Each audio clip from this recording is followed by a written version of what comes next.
This lecture is on a full adder. The previous video we talked about a half adder and how a half adder, because it only has two inputs, cannot perform 3-bit addition.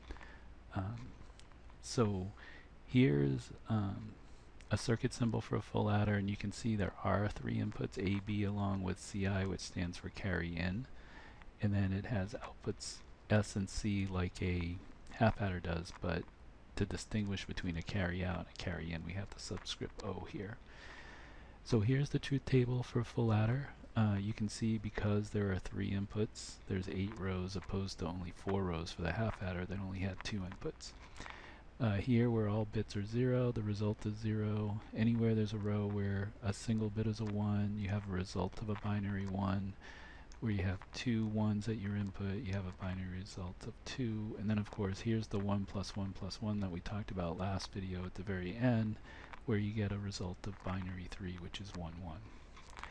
Now in this course I don't go into how you go from a truth table like this to the logic circuitry, at least not in the video.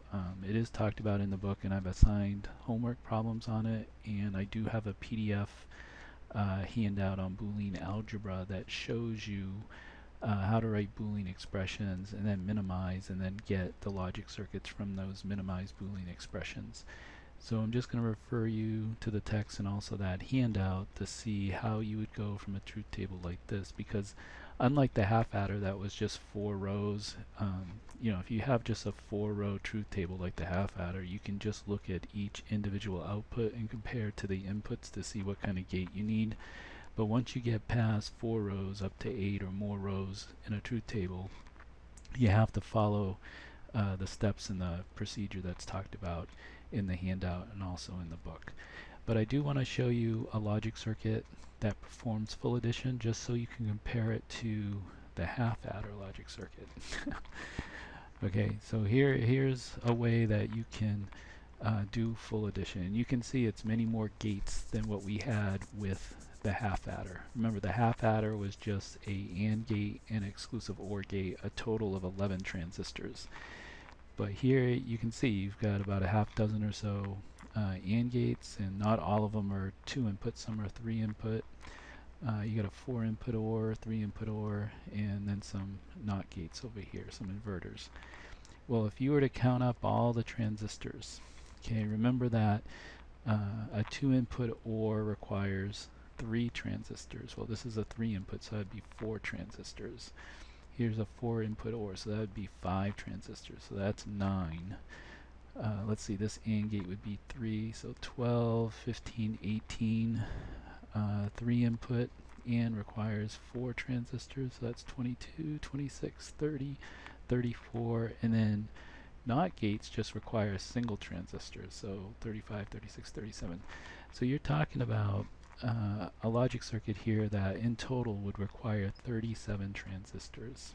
Okay, so again, the reason I mention how many transistors it would take to build these different circuits is just so you get an idea why when microprocessor companies brag about how many transistors they have inside, why it's a big deal, because the more transistors you have, the more gates, the more sophisticated your circuitry can be. See, a full adder is more sophisticated than just a half adder because it can do more. It can add 3 bits as opposed to just 2. Now, when you're performing multiple bit binary addition, like this example here that we started with last video, remember we talked about how once we get to this column here, the half adder cannot work because it doesn't have the 3 inputs, but a full adder can. So a full adder, when it adds these 3 1 bits, it would give a sum of 1 and then a carry of 1, and then you would get the correct result here, because as you should know by this point, right, in base 10 this is a 6, this meaning base 10, this here is a 7 in base 10, then 1 1 0 1, well that's an 8 plus a 4 plus a 1, which is 13 in base 10. Right, so you see we got the correct result here.